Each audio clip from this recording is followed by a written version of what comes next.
पैसा अर्थात लोभ और लालच। आज की कहानी इसी पर बेस है। एक धनी व्यक्ति दिन रात अपने व्यापारिक कामों में लगा रहता था। उसे अपने स्त्री बच्चों से बात करने तक की फुर्सत नहीं मिलती थी। पड़ोस में ही एक मजदूर रहता था जो 1 रुपया रोज कमा कर लाता और उसी से चैन की बंसी बजाता।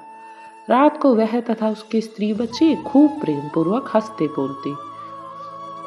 सेठ की स्त्री को यह सब देखकर मन ही मन बहुत दुख होता कि हमसे तो यह मजदूर ही अच्छा जो अपना गृहस्थ जीवन आनंद के साथ बिता रहा है।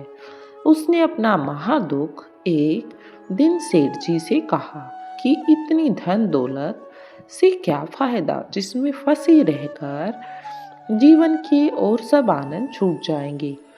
तब सेठ जी ने कहा, तुम कहती तो ठीक हो, पर लोभ का फंदा ही ऐसा है कि उसके फेर में जो फंसा जाता है उसे दिन रात पैसे की ही सूझ रहती है, पैसे की ही हाय लगी रहती है। यह लोभ का फंदा जिसके गले में एक बार पड़ा वह मुश्किल से ही निकल पाता है। यह मजदूर भी यदि पैसे के फेर में पड़ जाए तो इसकी जिंदगी भी मेरी ही जैसी नीरस हो जाएगी। ये बात बिल्कुल 16 आने सच है। सेठानी ने कहा, इसकी परीक्षा करनी चाहिए। सेठ जी ने कहा, अच्छा। उसने एक पोटली में 99 रुपए बांधकर मजदूर के घर में रात के समय फेंक दिए। सवेरे मजदूर उठा और पोटली आंगन में देखकर बोला, उसे खोली और देखा तो रुपए। बहुत प्रसन्न हुआ, स्त्री को बुलाया, रुपए गिने, 99 निकले। अब उन्होंने विचार किया कि 1 रुपया कमाता था, उसमें से 8 आने खाए गए, 8 आने जमा किए गए। दूसरे दिन फिर 8 आने बचाए।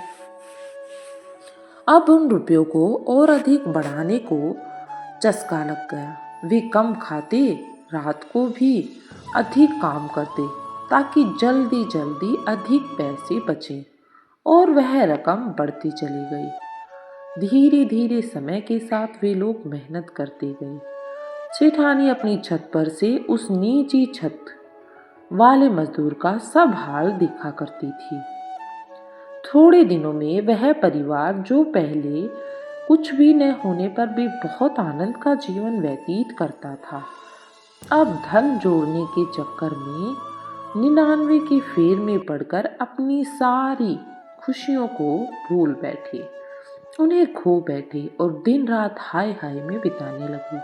तब सेठानी ने समझा कि जोड़ने और जमा करने की आकांक्षा ही ऐसी पिशाचनी है जो मजदूर से लेकर सेठ तक की जिंदगी को व्यर्थ और भार रूप में बना देती है।